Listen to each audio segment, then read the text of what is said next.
Hello, everyone. My name is Dan Cousins. I'm the Chief Operating Officer here at Bespoke Education. So glad to have you joining us today to talk about the digital SAT, the current SAT, and the ACT. Before we begin, I'm just going to do a quick introduction to Bespoke Education for those of you who may be joining us for the first time. For those of us who are not, welcome back. We're so glad to have you. We've been doing these seminars and webinars for years now, trying to get free, helpful, actionable information out there for our clients, for their families, and for those of us who are just getting to know the company. So we're going to share our website just to talk you through a little bit about our services. First of all, we know tutoring really, really well. We have been tutoring one-on-one in small groups and in classroom settings for 20 years now. And we haven't just been doing it, we've been making it our study to really figure out what makes good tutoring. Why does it work? How can we connect with students? How can we make the process enjoyable? How can we set the just right challenge so they feel dynamic and alive and like they're making progress, and so they make the progress itself? Another really important piece of our tutoring work is helping students get into college. This is a key culmination of the academic journey for so many. So we are right there to support you on that with any piece of the college process, talking about your list, talking about your college essay, doing practice sessions for college interviews, talking about your applications themselves. How do you tune them? How do you tweak them so they are just right for that school you're trying to get into? So if you've got questions about any piece of that, please give us a call. I'll say it numerous times, the calls are free, and we've been answering those calls for 20 years, asking and answering questions that students and families have about education and about what they need to be doing at that moment to get ready for the next phase. Another really important part of what we do here at Bespoke is a project called Bespoke Education Access, where we are partnering with schools, private schools, charter schools, public schools, and non-school organizations. You'll see a couple of them here to offer our expertise in, again, tutoring, small groups, and classroom teaching situations to students who would not typically have access to it. We're reaching thousands of students with this, partnerships with big charter schools, small after-school programs, you name it. If you or someone you know are affiliated with a program like this, and they may be looking for these kinds of opportunities, please do reach out. We're really expanding this project a lot this year and the next year. So please do be in touch. And then lastly, and most notably for today, we know test preparation really, really well. This is how the company began. It's actually working on the biology subject test 20 years ago. We've expanded since then, fortunately, because the biology subject test was ended by the College Board about 2 years ago. But there's still a lot going on. And that indeed is why we are here today, not working just on the content, but also on the strategy, on the habits, on everything that a student needs to do to get ready for these tests. So to really dig into that, today we're joined by two great colleagues of mine, Sam Segan and John DeMeo. Really glad to have you here. They are the visiting experts, not just visiting. We've worked side by side for years now, and we worked side by side building this webinar for you. So guys, it's great to see you. Thank you for joining me. If we can just lead with a couple of words, let's do your name, your time at Bespoke, what you tutor, and then what you enjoy about working on with your students. Let's lead with Sam, please. Hi, I'm Sam. I've been at Bespoke for almost 9 years now, and I've tutored a multitude of subjects, primarily test prep, SAT and ACT, along with the college essay. I also tutor most academic subjects except for bio and chem. And I think my favorite thing about working with students is watching the different ways every student mind works and learning to work with them. I was a philosophy major, so I just love the human mind.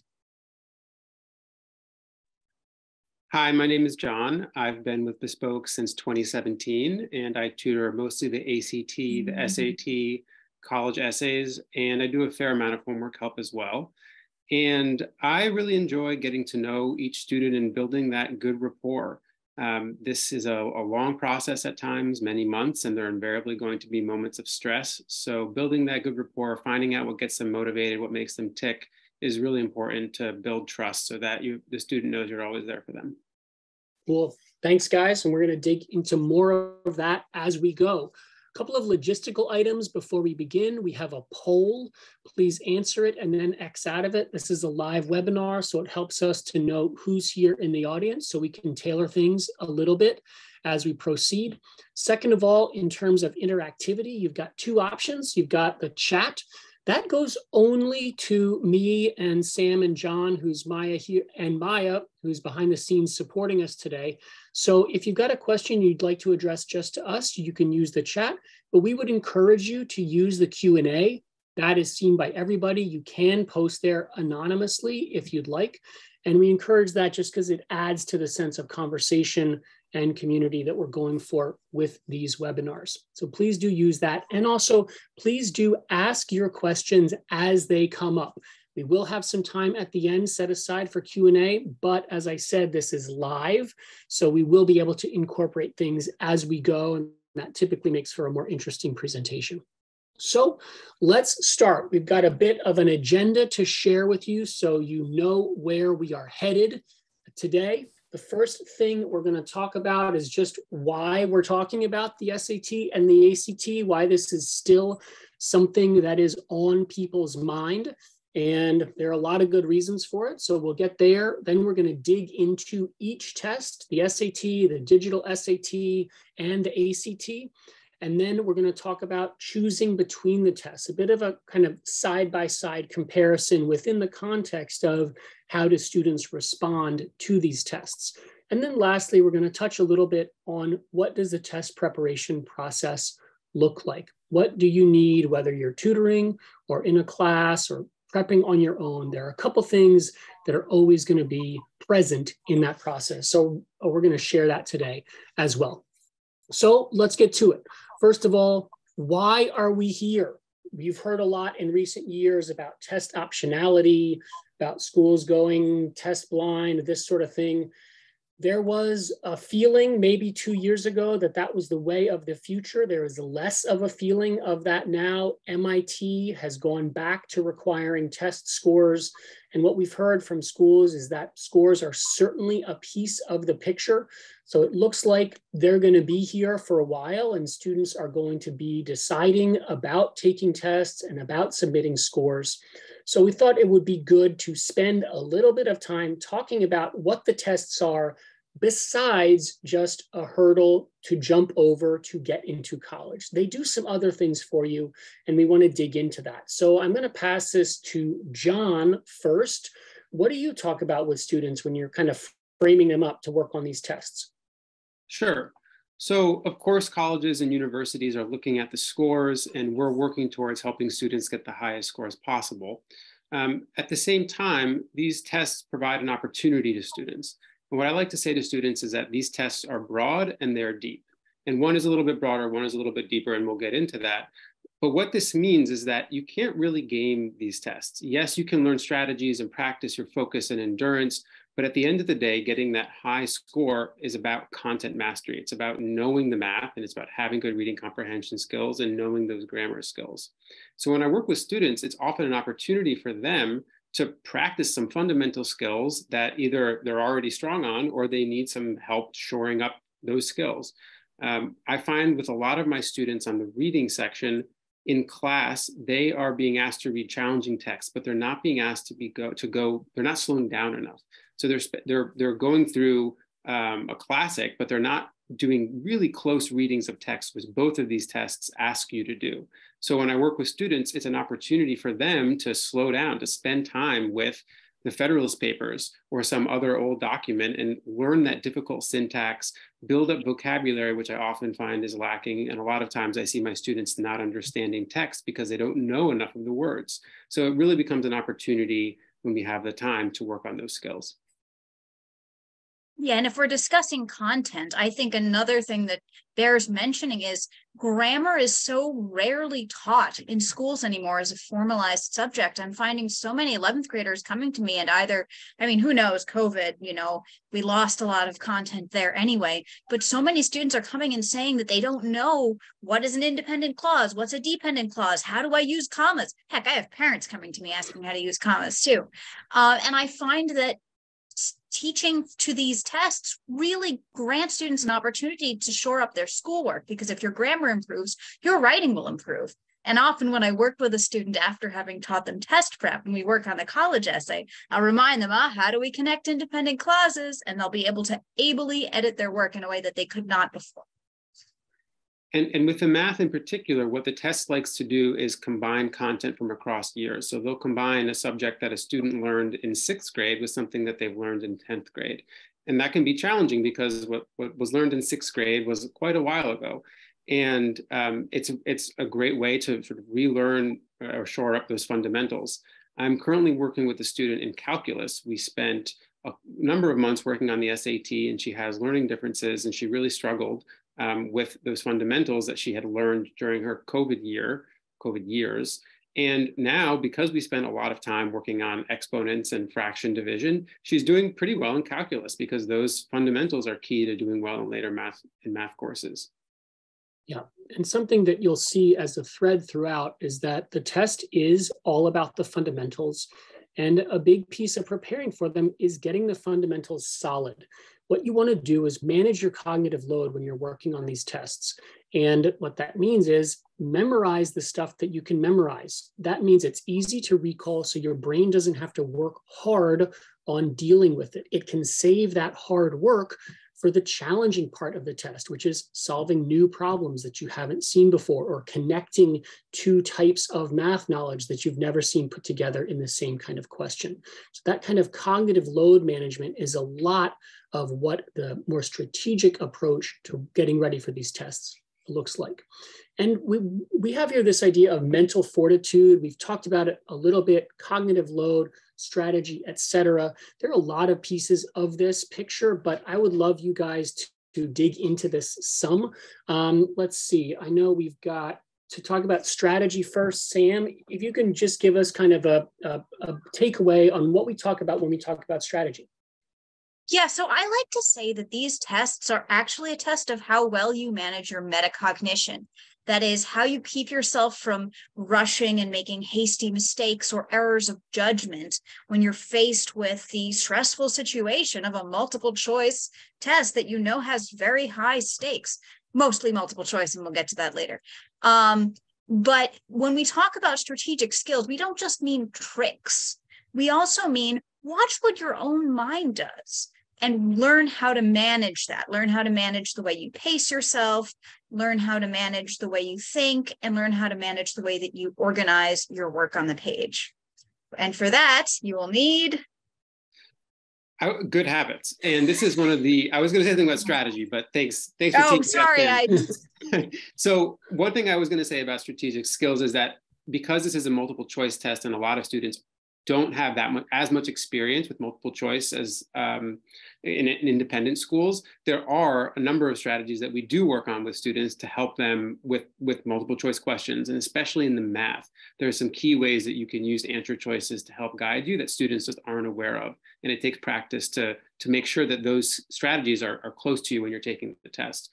And as far as good habits, this is one of the simplest things that I tell my students. The students that do the homework, that take the mock tests, and that meet with me regularly are the ones that see their scores go up more.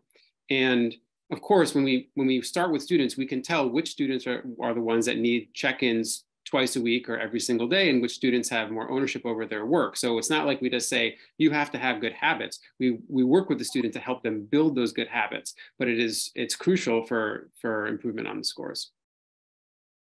And another thing that many students don't realize that they can build is focus. Often students will come in with this idea, I guess we could call it a fixed mindset rather than a growth mindset, this idea that being able to focus for a long duration test, and even the new digital SAT is several hours long, they think that they can't improve that. And we work gradually to build stamina, to build focus, we'll get to stamina next, by incremental assignments, little bits of timed practice at once, strategies that can help you to focus better, again, working with each individual student. And as far as endurance goes, these tests are long. The current SAT and the ACT are 3 hours, and that's without accommodations. The new digital SAT is just over 2 hours. These tests are longer than what students have mostly encountered before. And it takes practice, and particularly mock tests and getting used to the length of the test is really important so that you're not running out of steam on those last sections. And as we go today, we're going to keep coming back to these threads of what matters and why. Another way of looking at the relevance of the standardized tests is just what the college admissions departments care about. That's on this next slide. The most important thing is your school courses and your grades. Colleges care a lot about something called the strength of schedule. That's the difficulty of the courses that you're taking, but they also care about how students do in those classes. And then under that are the standardized tests. So standardized tests, if you choose to submit them, are important. They will play a role in the decision that the college makes, but you don't want to prioritize them over your grades or over your schoolwork. There's a very clear story there, which is, it's nice. It makes your decision-making easy. But the most important thing should be the classes. And when you're figuring out what to do, whether to submit scores, you want everything to tell the story that matches. So if you're a straight A student, you should probably have test scores that relatively correlate to that. You don't want the two things to be out of sync in that way. If you're not such a great grade student and you can do some great scores on your tests, that is a nice piece to add in because it tells that maybe there's a piece of the picture that the grades are not telling. Let's go on to the next slide. So another piece to keep in mind for your consideration is the calendar of how these tests fit into the existing schoolwork, the set of obligations that a student has. So John, I'm going to pass this one to you to talk through it first, and then Sam, if you have anything to add or to respond to, please go for it. Sure. The typical schedule, the standard schedule that a student goes through is starting prep in the fall of their junior year or late summer of their junior year and aiming to take a test in the spring of that junior year. But one thing that I emphasize when I work with families is I show them the schedule and I say, look, you can actually take this test basically, or one of these tests at any point during the year, and you have multiple opportunities to take a test if it doesn't go well. Because I found that when families focus on, or students in particular focus on one particular date and they say, I have to do this one and done, I have to get the score that I need, creating that false sense of pressure does not benefit their score. So that's something that I like to emphasize. And I also have worked with plenty of students who have non-traditional schedules, students that are athletes who have to spend a fall semester in another state to practice, or students that go to the mountain school. And there's always ways to work around that. And you can take the test well into your senior year if you have to.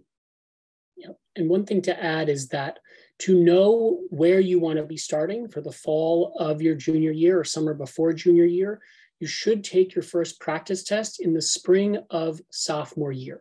So you get a sense of where you are at, what kind of score you're dealing with, and then that gives you a sense of what kind of score you want to get and how much work might be involved in getting there. Yeah, and I just want to add that you'll notice this asterisk on July. July ACT isn't usually administered in New York, but it is usually administered in New Jersey. So it's pretty easy to get there if that's one of the opportunities you want to explore. I also want to note that if you or your child has accommodations like extra time or typing instead of writing or something like that, you will want to register in advance and you will want to check that both the testing location and the test date offered is also offered for students who have accommodations. For example, that July test is notorious for occasionally not offering an option for students who have accommodations. Plan ahead. You can register pretty far in advance. You can cancel registrations, but ultimately the cost of missing a test is pretty low compared to the flexibility that you want to keep in your schedule. let's go on to the next slide. We're ready to jump into the actual tests. So we're going to talk first about the current SAT, then the digital SAT, kind of side by side, then the ACT. John is going to handle most of the SAT with a little back and forth from us as we go. So John, please take it away. Sure. So the SAT, the current SAT, so this is for current juniors. It has 4 sections: a reading section where you're answering reading comprehension questions after reading passages, about 10 to 11 questions per passage. The writing and language section, you are answering questions about grammar and punctuation and logic, where a sentence should go in a paragraph or where a paragraph should go in an essay. And then there are 2 math sections. There's a no calculator section, which students often feel time pressure on. It's shorter, but it's often harder. And then there is also the calculator section, which, if you'll notice, it's 55 minutes at the end of the test. So it can be difficult to do a long section at the very end of the test. You should note that, look at the time, the column with the times for each section, as well as the number of questions, because that differs substantially from both the ACT in certain ways, but also the new digital SAT. And the score is like the classic SAT that we took, which was out of 1,600 total. Half of that is math, unlike the ACT, where only a fourth of your score is math, and half of that is reading and writing. Next slide.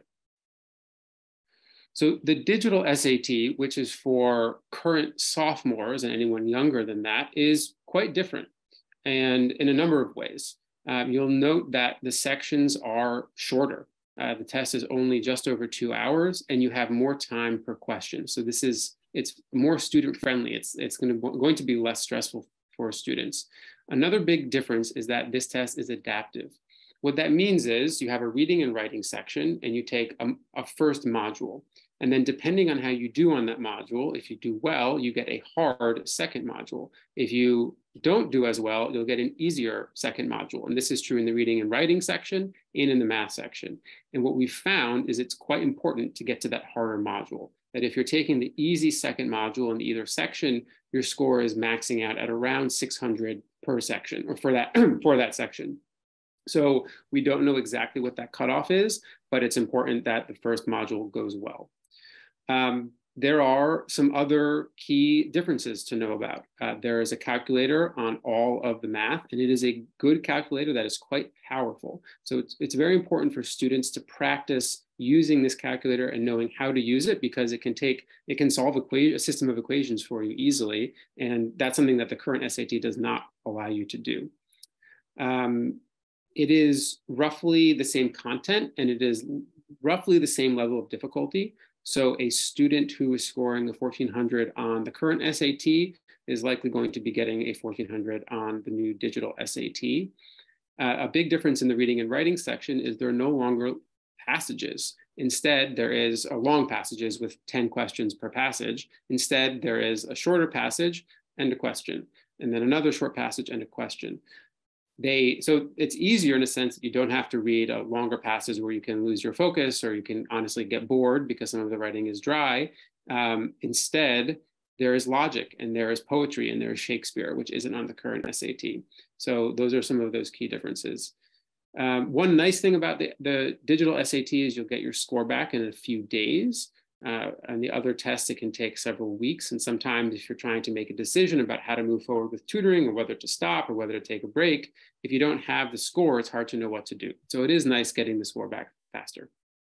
I will say, before we move into the section by section analysis, as you see, there are a few things that were unclear on here, but that's only a matter of time. The College Board is releasing more new tests, and we're also working with our international partners to get their reports from their students when they sit for the first real digital test just next month. So this doesn't roll out in America until 2024 in the spring, but it does start internationally pretty much right now. So we're going to be learning from that to have the full set of information for our clients and for our families as time goes on.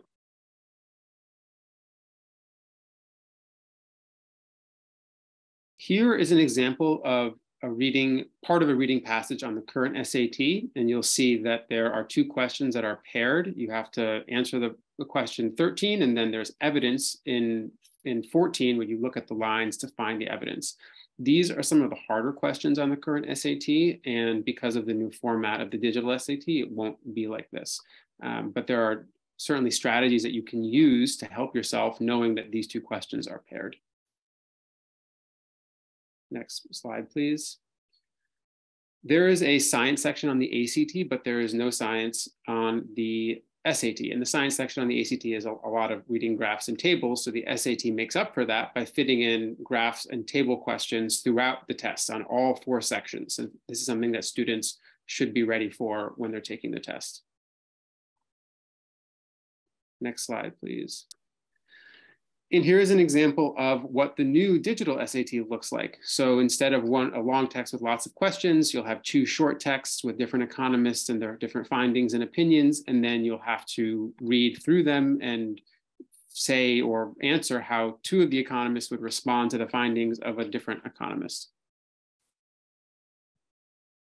And this is, let's go back one just to comment on it. So this is an example of a pretty meaty question on the reading test.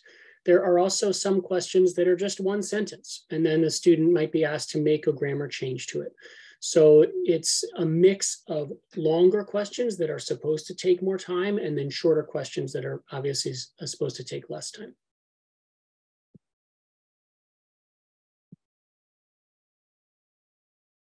So sorry, I was in. There is a Q&A question that I can answer now about doing the digital SAT over the regular SAT. So part of it is comfort, and we'll get into that a bit later. But part of it too is there is a natural cutoff. Once we go into the new digital SAT, the old one isn't an option anymore. And so we've also found that, and the data show that the older you are, the better you do on the test. So if you're a sophomore considering doing the new SAT or the current SAT or the new one, you can take a mock test and see where you are, but likely you'll want to wait until the spring of junior year. Yeah, basically the fall of your junior year would be the last time that you have the option to take the regular SAT. At that point, depending on your prep, maybe you feel ready to take it. But what we're seeing is that the new test, the digital SAT, which will take over in the spring of 2024, it seems like a pretty good replacement, and a student will have learned more in their junior year and from their preparation by that time. So unless you are really in a hurry to get your score by the fall of junior year, some athletes, that's important for them because recruiting coaches want to see their score fairly early. So unless you're really in a hurry, you should probably be looking at the digital SAT. Or the ACT. Don't forget that that's an option. If you're somebody who just simply wants to stand by a pen and paper test, pencil and paper, I should say, then that's for you. And note that this is a good opportunity for me to add, while we're looking at the writing and language section, that there are many similarities between the 2 tests. This writing and language on the SAT is going to be virtually identical to the writing and language that you'll see on the ACT, some style questions and some grammar questions, and they're reasonably straightforward.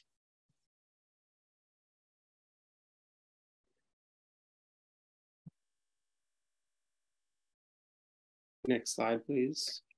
So here is an example of math on the SAT. And this type of question will show up on both the current SAT and the new digital SAT. And what you'll notice is that it's a math question, but it's also a reading question. So when I meet with students and they're starting out, they will try to read this entire question, and it can be a bit overwhelming or intimidating.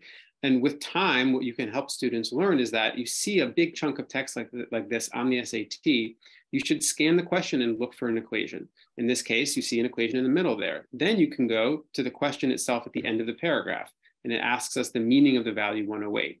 So we go back to the equation, we can see it's a linear model. 108 is a constant. We know in that case that it is the y-intercept. It's the beginning, it's the start of this linear model. It is not a rate. A rate is going to be the coefficient of the variable, the number in front of d or x.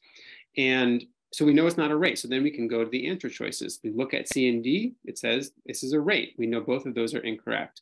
Then we can look at A and B. One says Kathy will complete her repairs, and one says Kathy will start her repairs. We know that 108 is the constant, it's the y-intercept, it's the beginning. So we know the answer is B. So with practice like this, you can get students comfortable in not necessarily reading all of the text. And often the SAT does like to stick in a lot of unnecessary information into their questions, and it forces students to figure out what to be reading and what to be ignoring. One change that we're starting to see on the digital SAT is that they are reducing the amount of reading that a student has to do in order to get to the math of the math problem. So that's a change. We'll be tracking that more, but that's something that has been a challenge for students on the current SAT, which may be less of a challenge on the new digital SAT. Next slide, please. So on both the current and the digital SAT, there are grid-in problems where students have to produce answers on their own and write in a number. And this has implications for strategy, because when you are guessing, if you have to guess, if you're running out of time, if you're guessing on a multiple choice question on the SAT, your odds are 1 out of 4, and there is no penalty for guessing. If you are going to be guessing on a grid-in problem, then your odds are effectively 0. And so we work with students on timing so that they know to go to these grid-in problems either at the beginning of the section or at a certain point in the section to make sure they're going to the easier grid-in problems first, because there are easy grid-in problems, so they're not guessing at the end on problems that they can't get. If they have to guess, we want them guessing on hard multiple choice problems. Next slide, please. And here's an example of the digital SAT math, and it shows what Dan said. It's a very similar question, or these questions are very similar, but here there is less text. But again, the SAT math is very algebra 2 and algebra heavy, whereas the ACT is more geometry, and we'll get into the specifics of that a little bit later. Next slide, please. My key takeaways in the SAT are, first, with the reading, when parents and families come to me and say, we want to start the test prep early, we want to start at the beginning of summer after sophomore year, I often say, great, let's focus on the reading, because it is the section that takes the longest amount of time to see a measurable increase in score. There aren't rules to learn like in grammar or concepts to relearn in math. It takes underlying reading comprehension skills and vocabulary to do well in this test. So if we have the time, I often say, okay, let's read together. Let's go into these texts. Let's do close readings. Let's work on building up these skills. And that is important for building the score or increasing the score on this section. With both writing and language and math, you can see a faster score increase, especially in the writing and language, because there are not that many rules, and you teach the students explicitly what the grammar is, and then they apply it and they practice, and you can see the score will go up. With math, it's very broad. It's not quite as broad as the ACT. And the questions are often asking students to think creatively. The students have to get comfortable sometimes approaching a problem and not necessarily knowing which direction they're going to go. And they need to write things down. They need to tinker with it, try out equations, and go from there. So with math, I often find that we spend the majority of our tutoring doing math work because there is a lot of it. And that can be a challenge because students have had many years to forget the math they learned in 6th grade and how to apply it to a problem that they're seeing now. Sam, do you have anything else to add when you're working on this test with your students, some of the key things that you focus on with them? I mean, I would certainly echo what John said about the reading, that the current SAT, it's astonishingly deep. And it's astonishingly abstruse text. I have a student who's in a philosophy class and he's like, wow, reading Bertrand Russell really helps me understand this test. I was like, well, maybe if that's what you need, then that's what you need. And I would definitely agree that the math, it's worth shoring up some of your algebra skills and really putting pen to paper, even if you don't think you have to, or even if it's the calculator section, writing things out will be of tremendous help on these longer problems. Yeah, and I will say just another thing to keep in mind, for the new digital test, there will be a greater learning curve for the actual medium of taking the test. It's on an app on your computer. There are keyboard shortcuts that can help. It's moving your mouse around to highlight passages that you need or to cross off answers. Also, the calculator is going to be very helpful, but you will need to learn how to use it. It's not exactly like the TI-83 or 84 that you may be comfortable with. So there will probably be a greater familiarity effect to the tools of taking the test that will help student performance. Once again, it's all about cognitive load. If you can make that part less challenging, you're freeing up your brain to tackle the actual problem solving that you need to do. And one other thing that I'll add about the new digital SAT is we've seen that the earlier questions in the math section in particular are a lot easier. So there are fewer questions, but the questions are easier at the beginning, and each question matters more because there are fewer of them. So we found that, or we assume that students that have difficulty with moving too quickly or making sloppy mistakes, that might be a disadvantage on the digital SAT, because there are fewer questions, where on the ACT, there's a larger sample size. Thank you, John. So Sam, let's move on to the ACT now, because I want to do a kind of a similar walkthrough here of this test and then section by section, and then we'll do our side-by-side comparison and discussion. Great. Yeah, thanks, Dan. So the ACT may be a little bit less familiar to some of the parents in the audience, because many years ago, when previous generations like myself were taking these tests, the SAT was more common in this geographical location. That has changed in recent years. The ACT and the SAT are about on par in terms of how many students are taking each test. The ACT is out of 36 points. Every section is out of 36 points, and they're averaged to an overall score of 36. I don't believe the ACT uses the term super score, but you can pick and mix, shall we say, your scores from test to test, just as with the SAT. And in fact, you can choose any combination of any 4 of the sections. Notice, most notably, along with the difference in scoring, the most notable distinction between either the digital SAT or the regular paper SAT that we're seeing the end of this year, the most notable difference is time and number of questions. So that's the column you should draw your eye to. The SAT, most questions you'll have over a minute to a minute and a half to answer. On the ACT, less than a minute per question is the rule of thumb, and that can seem fairly challenging and daunting, especially if you don't have any time accommodations. However, we'll talk about this, and as John has already indicated, this test is broader rather than deeper. The English, still grammar questions, but relatively simple grammar questions. You know the rule or you don't know the rule, you get it right or you don't, and you move on. And the same is generally true for math. We'll see that when we see some examples. The reading, similarly, is a little bit less complex and difficult, usually not something where you'll have to do hours of rigorous study of texts written pre-1900. It's a little bit more modern. And the science, what I will say about the science is that you think it's science, but it is truly better considered another reading section, just with very hard science subject matter and the addition of charts and graphs. So we see many students who are frightened of the science section on the ACT, and I'm going to address that at length when we look at some specific example questions, and I'll show you how even someone with relatively little knowledge of the subject matter can still do just fine on the science test.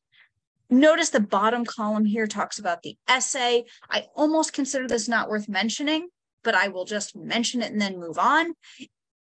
Very, very few colleges require it. I think only the U.S. Naval Academy at the moment requires it.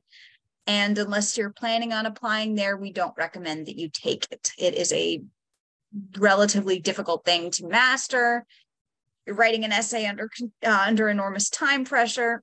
And I don't think that it's not a part of your 36-point score. It's a separate score. Next slide, please. Fantastic. So as you can see, the ACT English section is very similar to the SAT English section. The questions are a little bit shorter. You saw a big chunk of text on one of the SAT English questions we looked at, or writing and language questions, and you don't see that here. Notice, however, that they do, compared to the digital SAT, the passages are going to be longer and they'll ask you to move around paragraphs, whereas the digital SAT is only going to show you smaller chunks of text. But again, grammar is grammar. And it's multiple choice, so we can try some strategies like eliminating choices we know are wrong. Notice also that you'll have that no change at the top of most questions. Again, don't think they're playing tricks on you. No change is going to be the answer about 1 out of every 4 times it appears, just as you would expect. Next slide, please. Well, this is a drastic difference.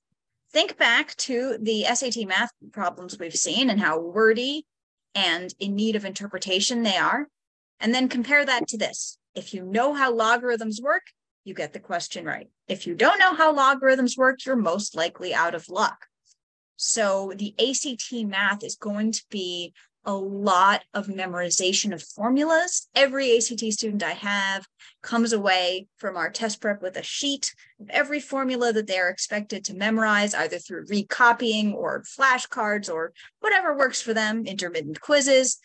All of that, they're going to memorize a set of formulas that apply to the test. They'll apply them to the test. It will be useful because it'll catch them up on math topics from as far back as 4th grade. You know, what is an integer? All of that kind of stuff. And that's it. That's the ACT math. One other additional note is that the content does get more difficult as the test goes on, but there is no module barrier in the way that there is on the digital SAT. So all you have to realize is you might as well try to do your best on the first 30 questions, knowing they're easier. And then if you don't get to the last 5 questions, well, they're really hard anyway. So you might have wound up guessing no matter how you managed your time.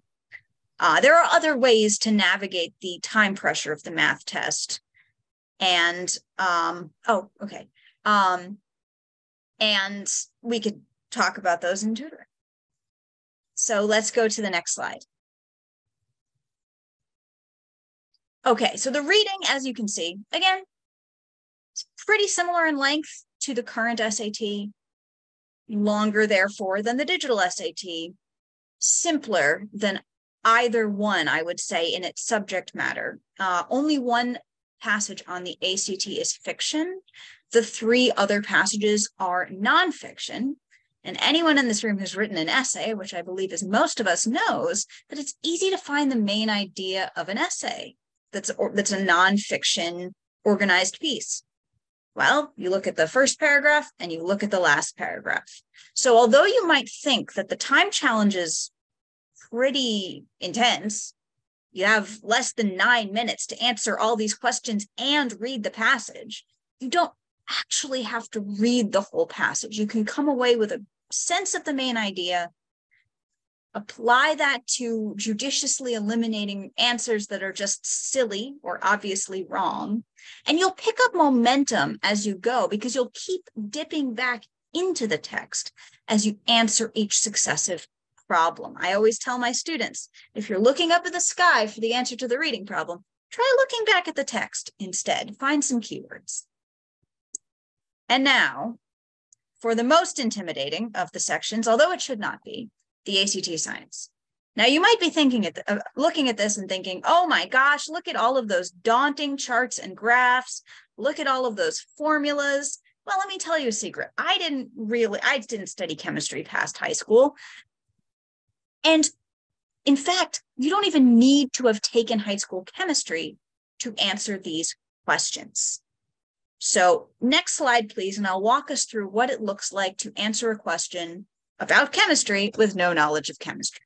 So I'm now pretending to be, I'm a student who doesn't know what molarity means.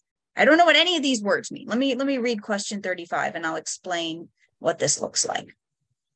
According to experiment 1, as the molarity of sodium thiosulfate increases, the time it takes to react with hydrochloric acid, well, I'll probably be a little blown over for a minute because, wow, lots of big words. But my tutor has told me it's okay. You don't have to understand those words. They've probably defined key terms in the text so I can figure out what sodium thiosulfate is and hydrochloric acid is by looking back at the text, which we'll do now. Let's check. Oh, sure enough, they define sodium thiosulfate. They give us that formula. They give us the formula for hydrochloric acid, and we're all good there. Do I have to know what those things are? Not necessarily. It might help if I do. Great. So as we can see, Now we can see, look, right on this column of the table, we have molarity, we have reaction time, but if I have the choice and I have a table and I have a graph, it's going to be way easier for me, again, well, my tutor will have taught me that it's way easier to find a trend by looking at a graph. And here we can see the molarity, the numbers. I may not know if concentration M is the same as molarity, but the numbers are the same, so it must be, right? Okay, cool. I just learned something there. And it's going down as the reaction time relative to, the reaction time is going down relative to the molarity. The molarity is increasing, the reaction time is decreasing. And so I have my answer, B. It's simpler than you think. It's just finding information in the right places. And Next slide. Oh, yes, please. I'll add that the science section is quite intimidating. And when students are taking mock tests to figure out whether they should take the SAT or the ACT, it can be helpful to give them a little primer about how to approach this section. I've often had students who take a mock ACT and they don't know anything about the science section, and they'll try to read every single chart and every single piece of text in it, and it turns into a miserable experience and they get a very low score, and that can turn them off from the entire test, when the science section is actually quite teachable. And so it's good for students to know a little bit ahead of time so that we don't have them having a terrible experience on a test that might end up being the test they should take. That's a great point. Let's do some quick ACT takeaways, and then we'll move on to the comparison, please. Absolutely, yeah. So English, same as the SAT, learn the grammar rules. Also, look for incorrect grammar in the answer choices, and you can quickly cross them out. For math, you have your equation sheet, you memorize your equations and formulas, you're in good shape. Writing stuff down really does help. You have a calculator for the whole of the ACT math, but I'm still very pro writing. I think that it helps you to show your work on the page. It helps you to keep from making sloppy calculator mistakes. And again, process of elimination.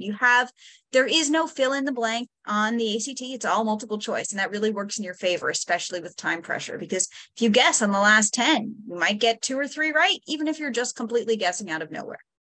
Reading. Again, it'll be easier to eliminate wrong answers than it is to find right answers sometimes on the harder questions, and that's okay. This is a multiple choice test. And always, not up in the sky, you get to look at the text. They keep it right in front of you the whole time. You get to look, you get to find keywords, and those will help you to find the answer.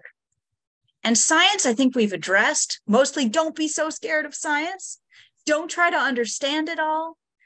Just answer specifically what you're being asked, and use the charts and graphs to simplify rather than make things feel more complex.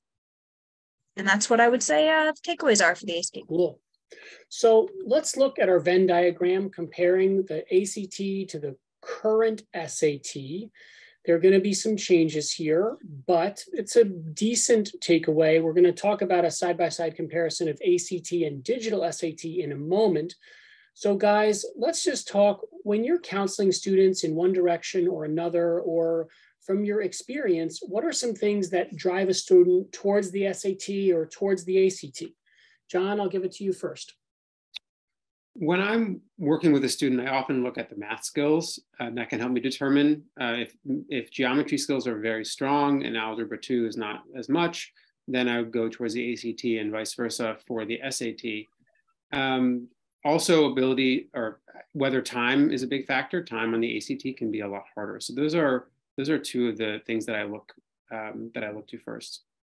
Yeah, and conversely with math skills, there's reading skill.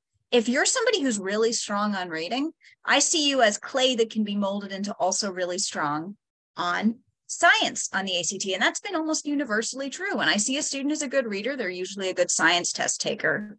And in addition, right, the ACT is 3/4 reading based. So if you're strong in reading, that is probably the test for you.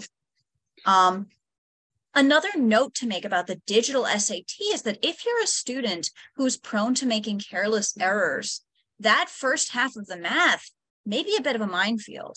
And the ACT, although it's a lot of math thrown at you with many times when you could make mistakes, It's still relatively safer, perhaps, when you have just a greater volume of questions and they're all multiple choice. So if you're very afraid of making careless errors, I would say perhaps lean toward the ACT. Yeah, that's a good segue to our next slide, which is looking at, we don't have students making this decision yet, but we will have them very soon. So Sam, you just mentioned one. John, anything else to add that you feel like might tilt a student in one direction or the other?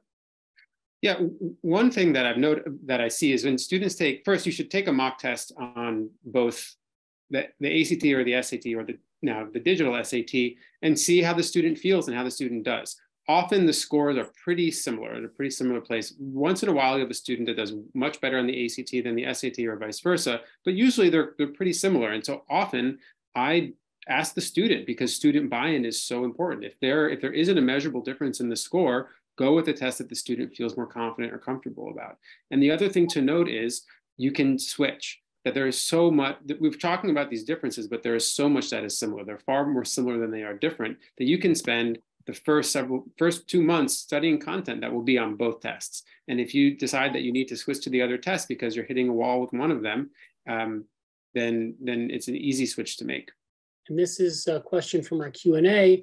This is a distinguishing factor. We currently have a lot more practice material for the ACT than we do for the digital SAT.